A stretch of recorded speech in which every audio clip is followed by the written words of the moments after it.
Krishna, the Supreme Personality of Godhead. Chapter 2. Prayers by the Demigods for Lord Krishna in the womb. King Kamsa not only occupied the kingdoms of the Yadu, Bhoja, and Andhika dynasties and the kingdom of Shurasena, but he also made alliances with all the other demoniac kings as follows: the demon Pralamba, demon Baka, demon Chanura, demon Trinavarta, demon Agashura, demon Mushtika, demon Arishta, demon Dvidvida, demon Putana, demon Keshi, and demon Denuka.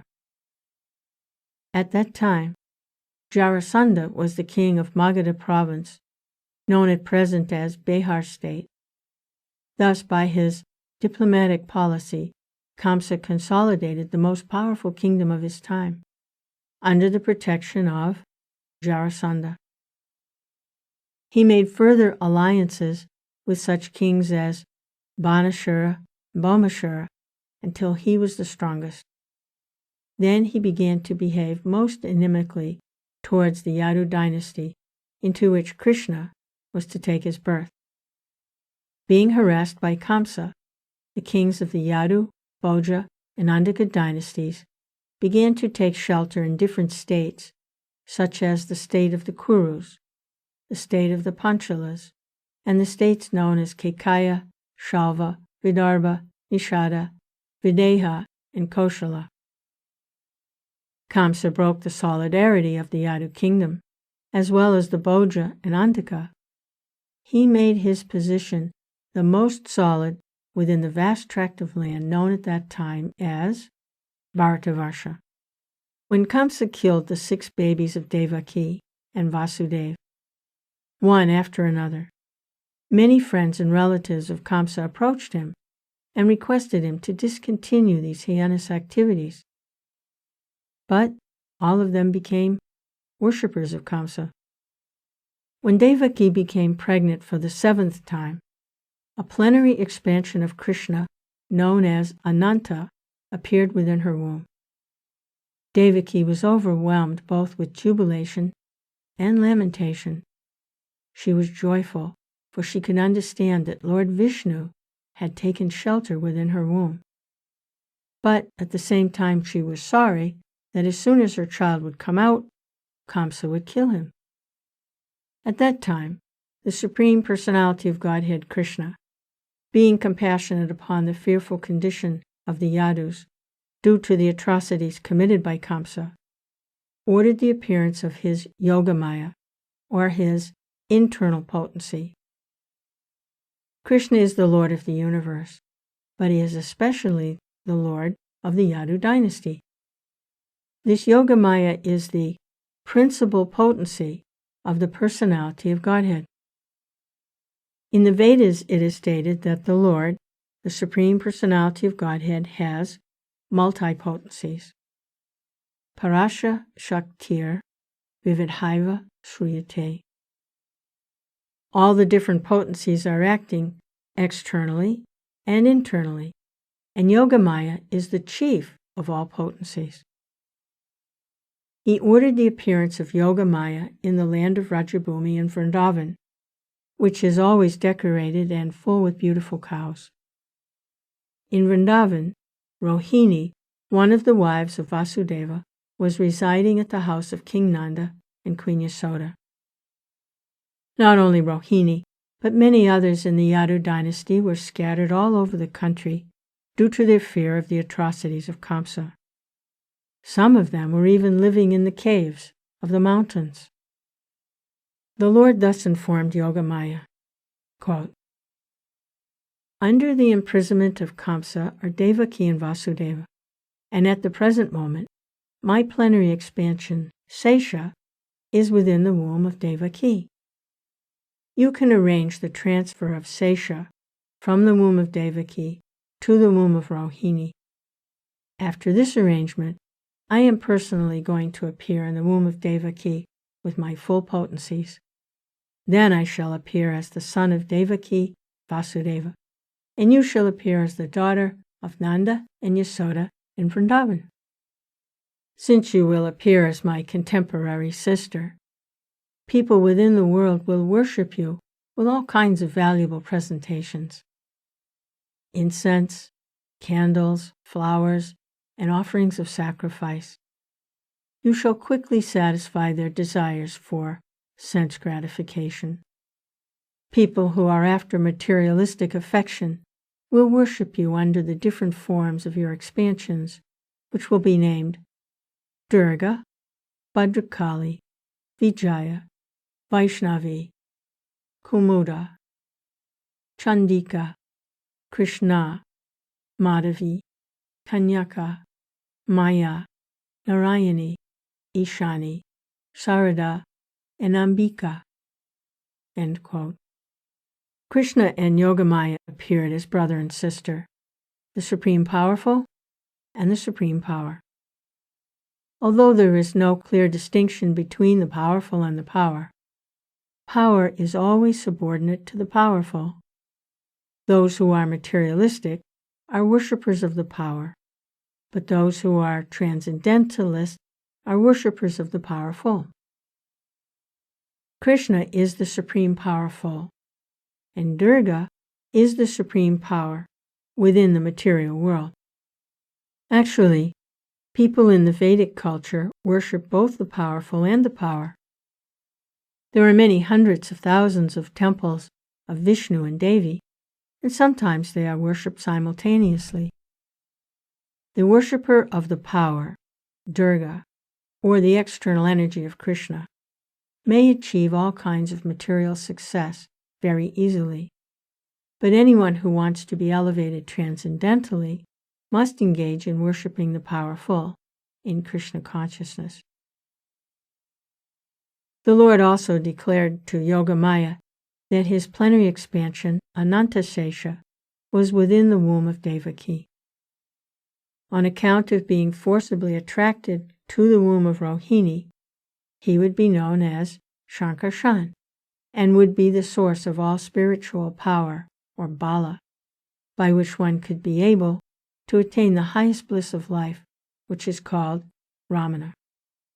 Therefore, the plenary portion Ananta would be known after his appearance either as Shankarshana or Balarama. In the Upanishads it is stated, Nayam Atma Balahinena Labhya. The purport is that one cannot attain the Supreme or any form of self-realization without being sufficiently favored by Balarama. Bala does not mean physical strength. No one can attain spiritual perfection by physical strength. One must have the spiritual strength, which is infused by Balarama or Sankarshan. Ananta, or Sesha, is the power which sustains all the planets in their different positions. Materially, this sustaining power is known as the law of gravitation. But actually, it is the display of the potency of Shankarshan. Balarama, or Shankarshan, is spiritual power, or the original spiritual master. Therefore, Lord Nityananda Prabhu, who is also the incarnation of Balarama, is the original spiritual master. And the spiritual master is the representative of Balarama, the Supreme Personality of Godhead, who supplies spiritual strength. In the Chaitanya Charitamrita it is confirmed that the spiritual master is the manifestation of the mercy of Krishna. When Yogamaya was thus ordered by the Supreme Personality of Godhead, she circumambulated the Lord and then appeared within this material world according to his order. When the Supreme Powerful Personality of Godhead transferred Lord Sesha from the womb of Devaki to the womb of Rohini, both of them were under the spell of Yogamaya, which is also called Yoga Nidra. When this was done, people understood that Devaki's seventh pregnancy was a miscarriage. Thus, Although Balaram appeared as the son of Devaki, he was transferred to the womb of Rohini to appear as her son.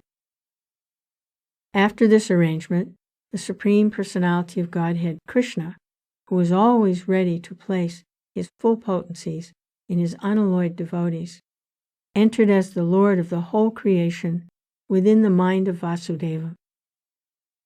It is understood in this connection that Lord Krishna first of all situated himself in the unalloyed heart of Devaki. He was not put into the womb of Devaki by seminal discharge. The Supreme Personality of Godhead, by his inconceivable potency, can appear in any way. It is not necessary for him to appear in the ordinary way, by seminal injection, within the womb of a woman. When Vasudeva was sustaining the form of the Supreme Personality of Godhead within his heart, he appeared just like the glowing sun whose shining rays are always unbearable and scorching to the common man. The form of the Lord situated in the pure, unalloyed heart of Vasudeva is not different from the original form of Krishna. The appearance of the form of Krishna anywhere, and specifically within the heart, is called Dham.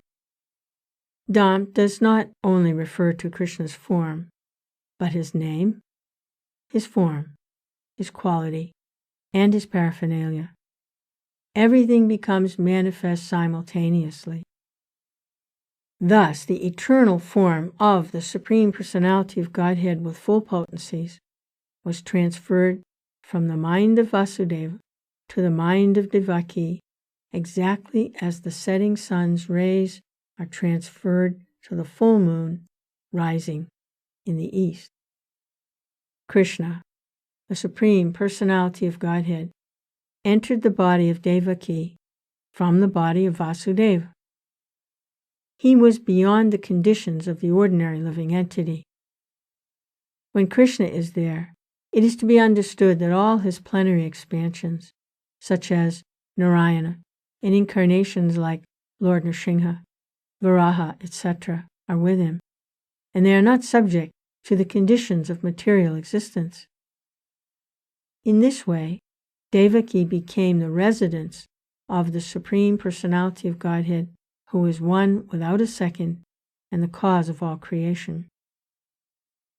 Devaki became the residence of the Absolute Truth, but because she was within the house of Kamsa, she looked just like a suppressed fire, or like misused education. When fire is covered by the walls of a pot or is kept in a jug, its illuminating rays of the fire cannot be very much appreciated. Similarly, misused knowledge, which does not benefit the people in general, is not very much appreciated. So, Devaki was kept within the prison walls of Kamsa's palace, and no one could see her transcendental beauty, which resulted from her conceiving the Supreme Personality of Godhead. Kamsa, however, saw the transcendental beauty of his sister Devaki, and he at once concluded that the Supreme Personality of Godhead had taken shelter in her womb. She had never before looked so wonderfully beautiful. He could distinctly understand that there was something wonderful within the womb of Devaki. In this way, Kamsa became perturbed. He was sure that the Supreme Personality of Godhead would kill him in the future, and that he had now come. Kamsa began to think, what is to be done with Devaki? Surely she has Vishnu or Krishna within her womb, so it is certain that Krishna has come to execute the mission of the demigods. And even if I immediately kill Devaki, his mission cannot be frustrated. Kamsa knew very well that no one can frustrate the purpose of Vishnu. Any intelligent man can understand that the laws of God cannot be violated. His purpose will be served, in spite of all impediments offered by the demons. Kamsa thought, if I kill Devaki at the present moment, Vishnu will enforce his supreme will more vehemently.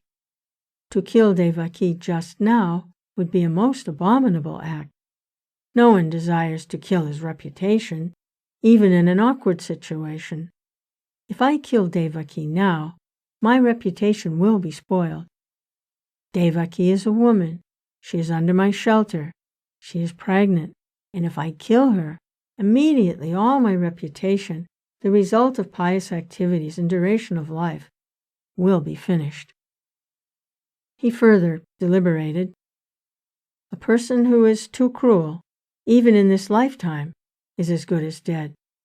No one likes a cruel person during his lifetime, and after his death, people curse him. On account of his self-identification with the body, he must be degraded and pushed into the darkest region of hell. Kamsa thus meditated on all the pros and cons of killing Devaki at that time.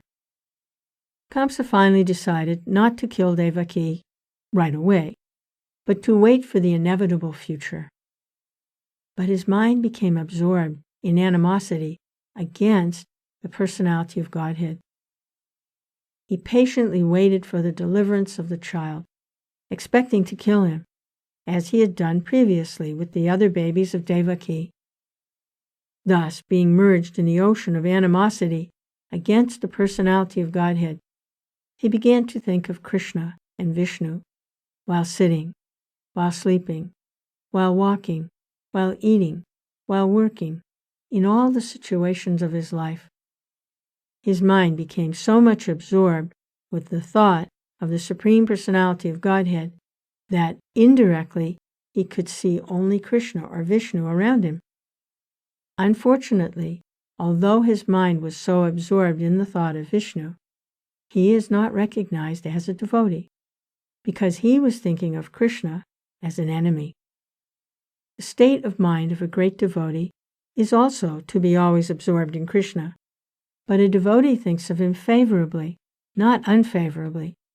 To think of Krishna favorably is Krishna consciousness, but to think of Krishna unfavorably is not Krishna consciousness.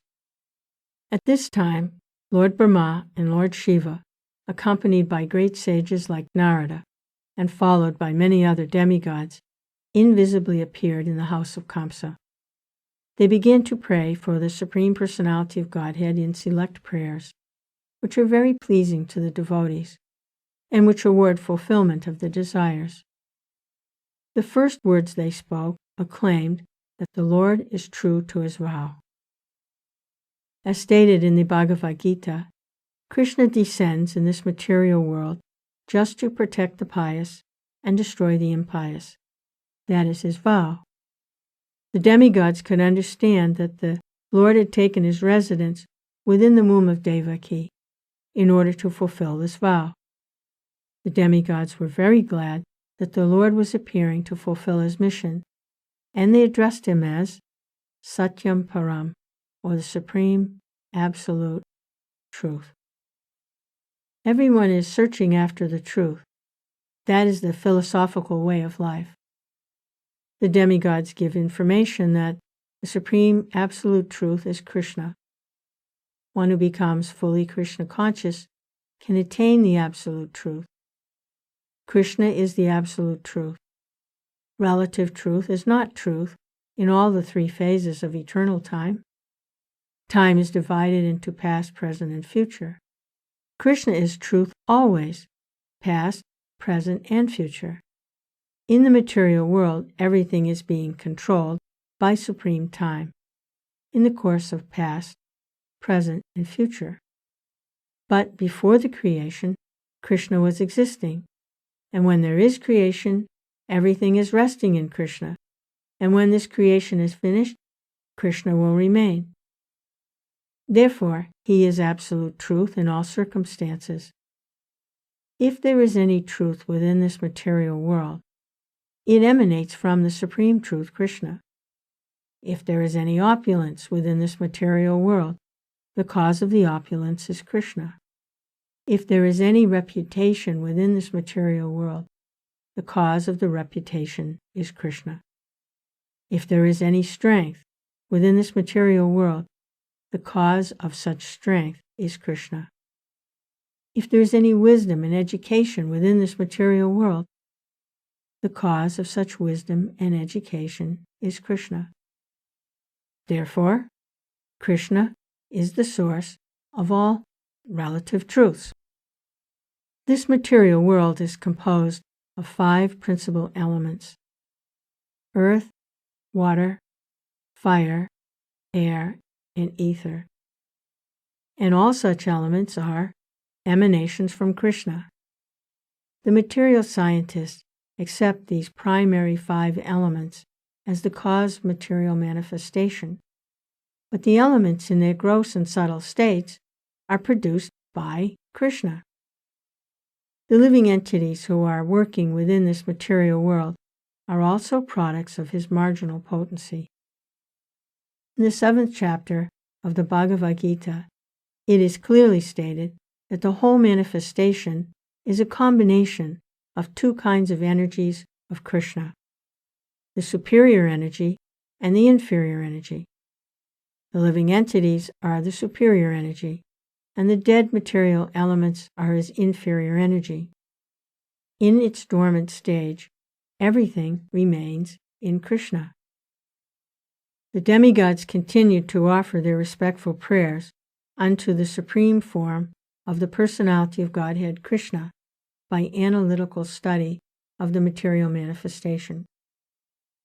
What is this material manifestation? It is just like a tree. A tree stands on the ground. Similarly, the tree of the material manifestation is standing on the ground of material nature. This material manifestation is compared with a tree because a tree is ultimately cut off in due course of time. A tree is called vriksha. Vriksha means that thing which will be ultimately cut off. Therefore, this tree of the material manifestation cannot be accepted as the ultimate truth. The influence of time is on the material manifestation, but Krishna's body is eternal. He existed before the material manifestation. He is existing while the material manifestation is continuing, and when it will be dissolved, he will continue to exist. The Katha Upanishad also cites this example of the tree of material manifestation standing on the ground of material nature. This tree has 2 kinds of fruits: distress and happiness. Those who are living on the tree of the body are just like 2 birds. One bird is the localized aspect of Krishna, known as the Paramatma, and the other bird is the living entity.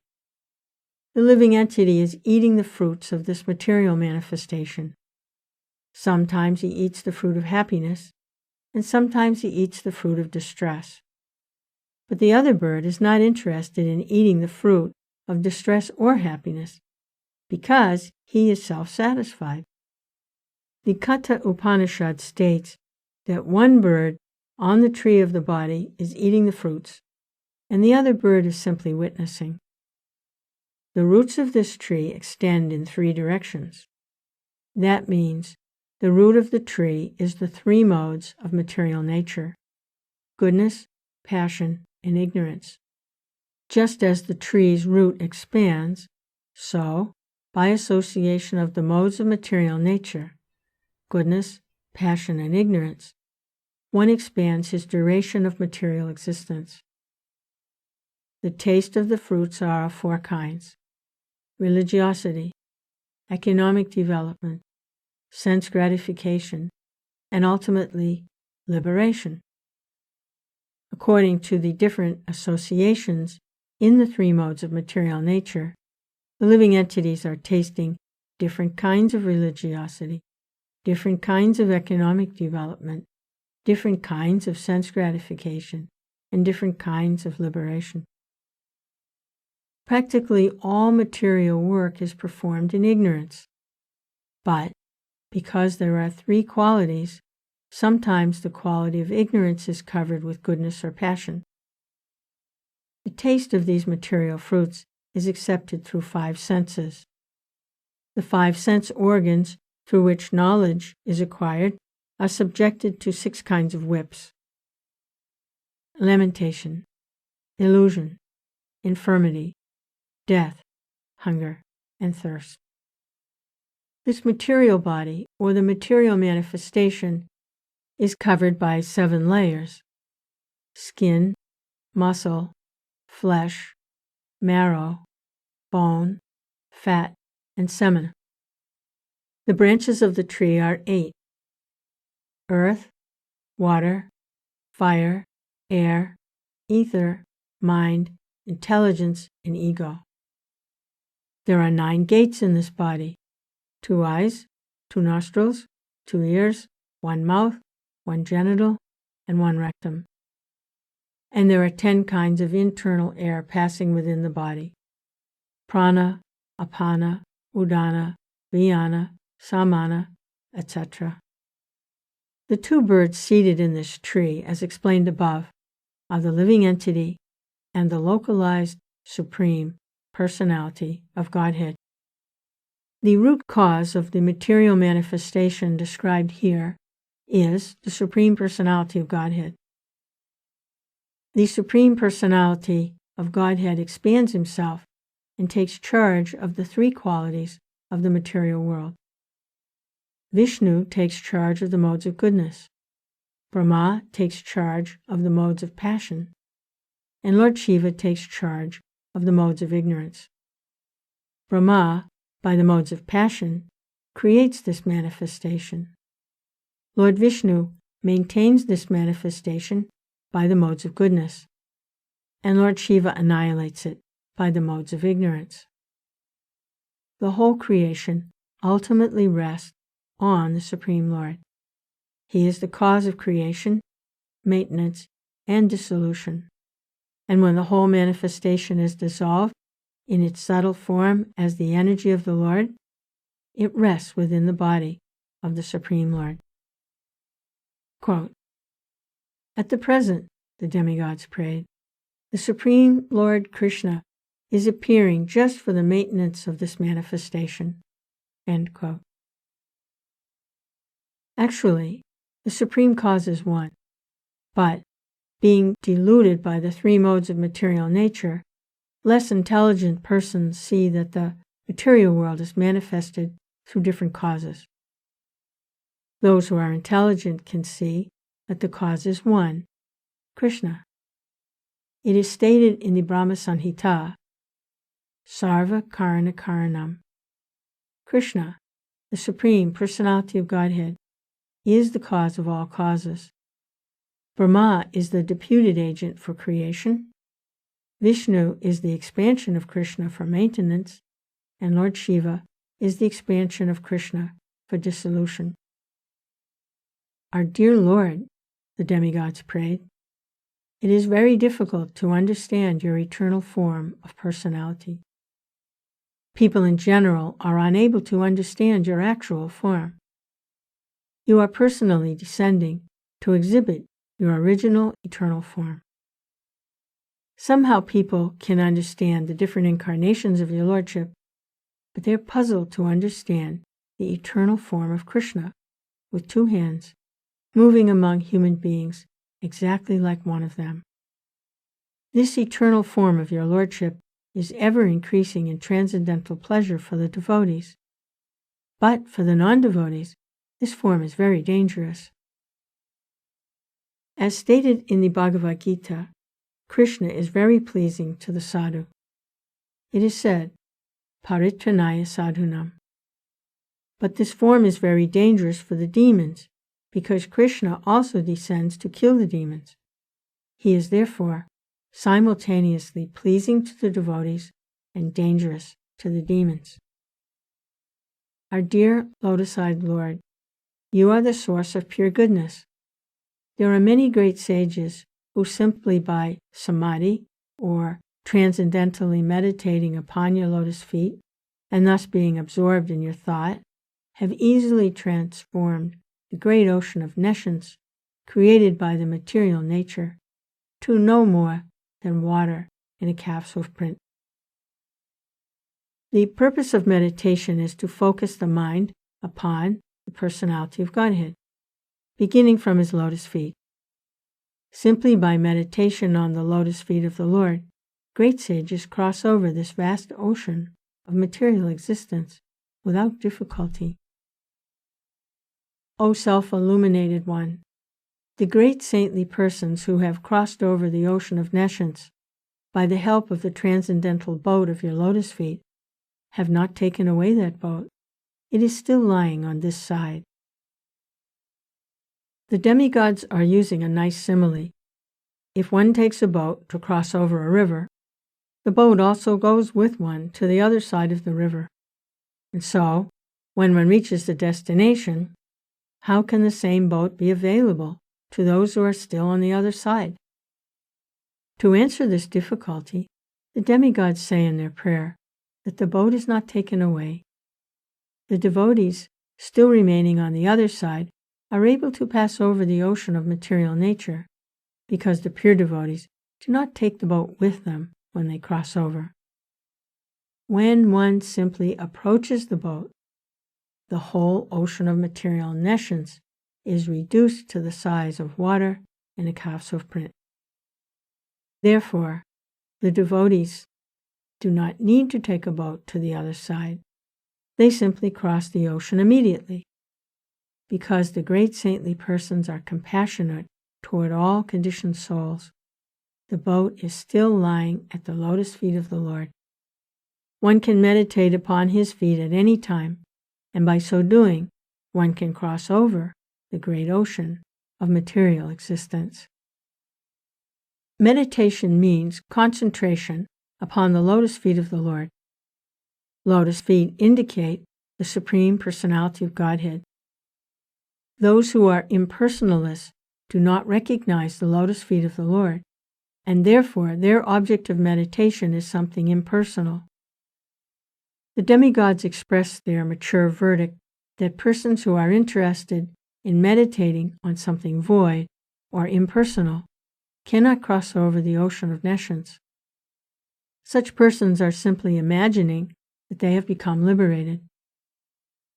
O lotus-eyed Lord, their intelligence is contaminated because they fail to meditate upon the lotus feet of your Lordship. As a result of this neglectful activity, the impersonalists fall down again into the material way of conditioned life, although they may temporarily rise up to the point of impersonal realization. Impersonalists, after undergoing severe austerities and penances, merge themselves into the Brahman effulgence, or impersonal Brahman existence. But their minds are not free from material contamination. They have simply tried to negate the material ways of thinking. That does not mean that they have become liberated. Thus they fall down. In the Bhagavad Gita it is stated that the impersonalist has to undergo great tribulation in realizing the ultimate goal. At the beginning of the Srimad Bhagavatam, it is also stated that without devotional service to the Supreme Personality of Godhead, one cannot achieve liberation from the bondage of fruitive activities. The statement of Lord Krishna is there in the Bhagavad Gita, and in the Srimad Bhagavatam, the statement of that great sage Narada is there, and here also the demigods confirm it. Persons who have not taken to devotional service are understood to have come short of the ultimate purpose of knowledge, and are not favored by your grace. The impersonalists simply think that they are liberated, but actually they have no feeling for the personality of Godhead. They think that when Krishna comes into the material world, he accepts a material body. They therefore overlook the transcendental body of Krishna. This is also confirmed in the Bhagavad Gita. Avajananti mamudha. In spite of conquering material lust and rising up to the point of liberation, the impersonalists fall down. If they are engaged just in knowing things for the sake of knowing, and do not take to the devotional service of the Lord, they cannot achieve the desired result. Their achievement is the trouble they take, and that is all. It is clearly stated in the Bhagavad Gita that to realize Brahman identification is not all. Brahman identification may help one become joyful without material attachment or detachment, and to achieve the platform of equanimity. But after this stage, one has to take to devotional service. When one takes to devotional service after being elevated to the platform of Brahman realization, he is then admitted into the spiritual kingdom for permanent residence in association with the Supreme Personality of Godhead. That is the result of devotional service. Those who are devotees of the Supreme Personality of Godhead never fall down like the impersonalists. Even if the devotees fall down, they remain affectionately attached to their lordship. They can meet all kinds of obstacles on the path of devotional service, and freely, without any fear, they can surmount such obstacles. Because of their surrender, they are certain that Krishna will protect them, as it is promised by Krishna in Bhagavad Gita. Quote, "My devotees are never vanquished." End quote.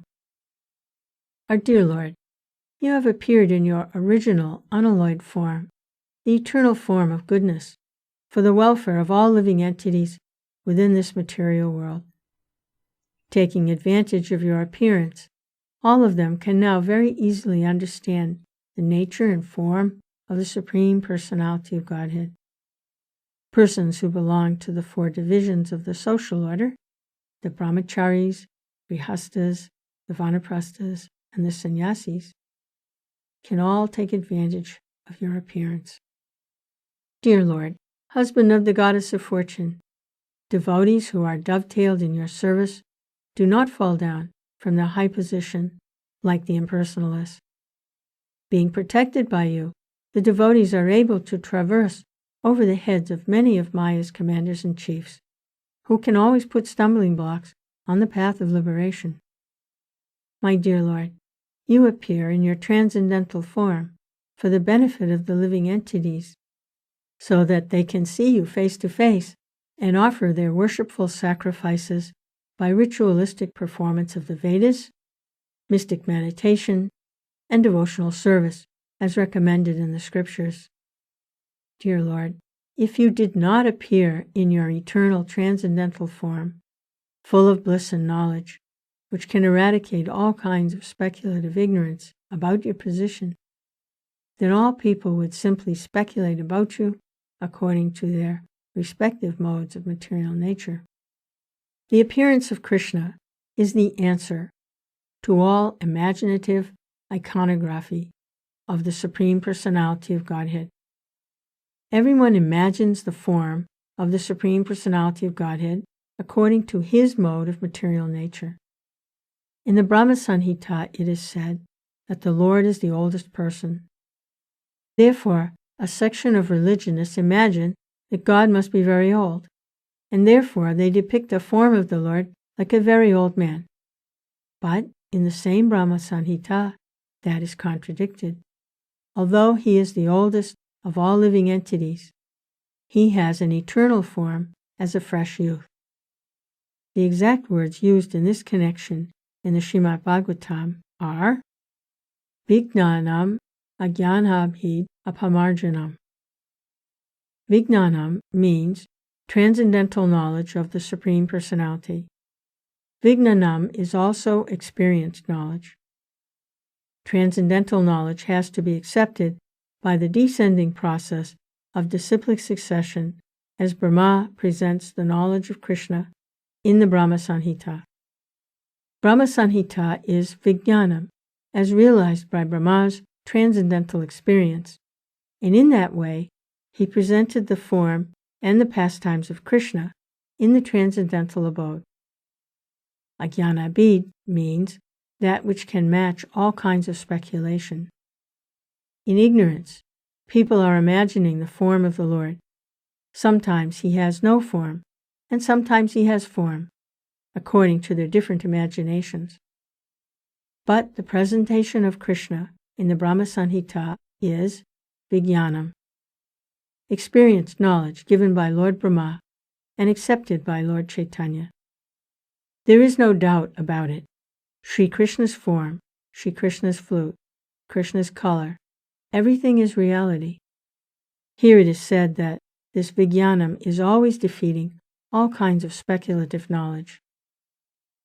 Therefore, without your appearing as Krishna as you are, neither ajnanabid, nescience of speculative knowledge, nor Vijnanam would be realized. Ajnanabid apamarjanam. By your appearance, the speculative knowledge of ignorance will be vanquished, and the real, experienced knowledge of authorities like Brahma will be established. Men influenced by the three modes of material nature imagine their own God according to the modes of material nature.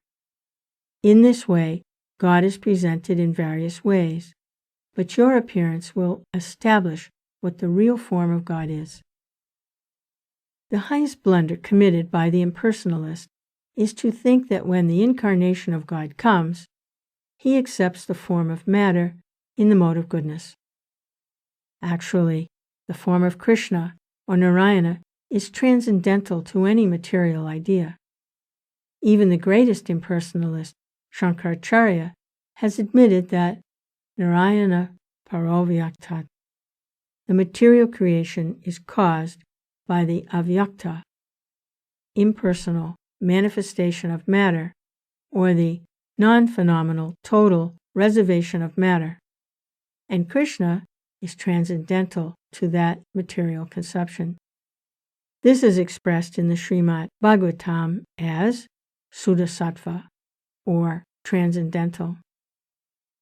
He does not belong to the material mode of goodness, and he is above the position of material goodness. He belongs to the transcendental, eternal status of bliss and knowledge. Dear Lord, when you appear in your different incarnations, you take different names and forms according to different situations. Lord Krishna is your name because you are all attractive. You are called Shama Sundar because of your transcendental beauty.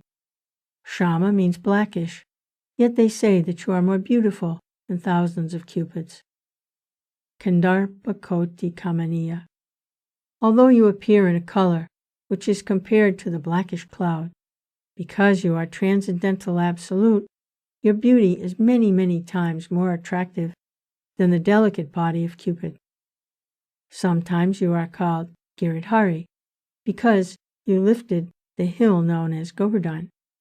You are sometimes called Nandanandana or Vasudeva or Devaki Nandana because you appear as the son of Maharaj Nanda or Devaki or Vasudeva. Impersonalists think that your many names or forms are according to a particular type of work and quality because they accept you from the position of a material observer. Our dear Lord, the way of understanding is not to study your absolute nature, form, and activities by mental speculation. One must engage himself in devotional service. Then one can understand your absolute nature, transcendental form, name, and quality. Actually, only a person who has a little taste for the service of your lotus feet can understand your transcendental nature or form and quality. Others may go on speculating for millions of years, but it is not possible for them to understand even a single part of your actual position. In other words, the Supreme Personality of Godhead, Krishna, cannot be understood by the non-devotees because there is a curtain of Yogamaya which covers Krishna's actual features. As confirmed in the Bhagavad Gita, Naham Prakasa Sarvasya. The Lord says, I am not exposed to anyone and everyone. When Krishna came, he was actually present on the battlefield of Kurukshetra, and everyone saw him. But not everyone could understand that he was the Supreme Personality of Godhead. Still, everyone who died in his presence attained complete liberation from material bondage and was transferred to the spiritual world. O Lord, the impersonalists or non-devotees cannot understand that your name is identical with your form. Since the Lord is absolute, there is no difference between his name and his actual form. In the material world, there is a difference between form and name. The mango fruit is different from the name of the mango. One cannot taste the mango fruit simply by chanting, mango, mango, mango. But the devotee who knows that there is no difference between the name and form of the Lord chants, Hare Krishna, Krishna Krishna, Hare Hare, Hare Rama, Rama Rama, Hare Hare, and realizes that he is always in Krishna's company. For persons who are not very advanced in absolute knowledge of the Supreme, Lord Krishna exhibits his transcendental pastimes. They can simply think of the pastimes of the Lord and get the full benefit. Since there is no difference between the transcendental name and form of the Lord, there is no difference between the transcendental pastimes and the form of the Lord. Those who are less intelligent, like women, laborers, or the mercantile class, the great sage Vyasadeva wrote Mahabharata. In the Mahabharata, Krishna is present in his different activities. Mahabharata is history, and simply by studying, hearing, and memorizing the transcendental activities of Krishna, the less intelligent can also gradually rise to the standard of pure devotees. The pure devotees, who are always absorbed in the thought of the transcendental lotus feet of Krishna, and who are always engaged in devotional service in full Krishna consciousness, are never to be considered to be in the material world. Sri Rupa Goswami has explained that those who are always engaged in Krishna consciousness by body, mind, and activities are to be considered liberated even within this body. This is also confirmed in the Bhagavad Gita. Those who are engaged in the devotional service of the Lord have already transcended the material position. Krishna appears to give a chance both to the devotees and non-devotees for realization of the ultimate goal of life. The devotees get the direct chance to see him and worship him. Those who are not on that platform get the chance to become acquainted with his activities and thus become elevated to the same position. O dear Lord, the demigods continued, you are unborn. Therefore, we do not find any reason for your appearance other than for your pleasurable pastimes. Although the reason for the appearance of the Lord is stated in the Bhagavad Gita, he descends just to give protection to the devotee and vanquish the non-devotee. Actually, he descends for his pleasure meeting with the devotees, not really to vanquish the non-devotees. The non-devotees can be vanquished simply by material nature. The action and reaction of the external energy of material nature, creation, maintenance, and annihilation, are being carried on automatically, but simply by taking shelter of your holy name, because your holy name and your personality are non-different, the devotees are sufficiently protected. The protection of the devotees and the annihilation of the non-devotees are not actually the business of the Supreme Personality of Godhead when he descends. They are just for his transcendental pleasure. It cannot be any other reason for his appearance. Our dear Lord, you are appearing as the best of the Yadu dynasty, and we are offering our respectful, humble obeisances unto your lotus feet. Before this appearance, you also appeared as the fish incarnation, the horse incarnation, the tortoise incarnation, the swan incarnation, as King Ramachandra, as Parashuram, and as many other incarnations. You appeared just to protect the devotees. And we request you, in your present appearance, as the Supreme Personality of Godhead Himself, to give us similar protection all over the three worlds, and remove all obstacles for the peaceful execution of our lives. Dear Mother Devaki, within your womb is the Supreme Personality of Godhead, appearing along with all His plenary extensions. He is the original Personality of Godhead appearing for our welfare. Therefore, you should not be afraid of your brother, the King of Bhoja. Your son, Lord Krishna, who is the original Personality of Godhead, will appear for the protection of the pious Yadu dynasty. The Lord is appearing not only alone, but accompanied by His immediate plenary portion Balaram. Devaki was very much afraid of her brother Kamsa, because he had already killed so many of her children. She used to remain very anxious about Krishna.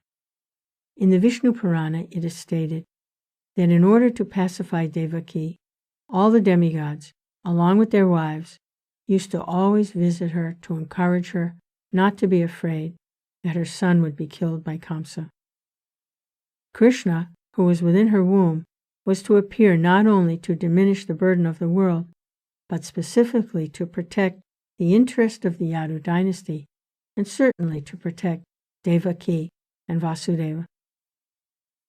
Thus end the Bhaktivedanta purport of the second chapter of Krishna, Prayers by the Demigods for Lord Krishna in the Womb.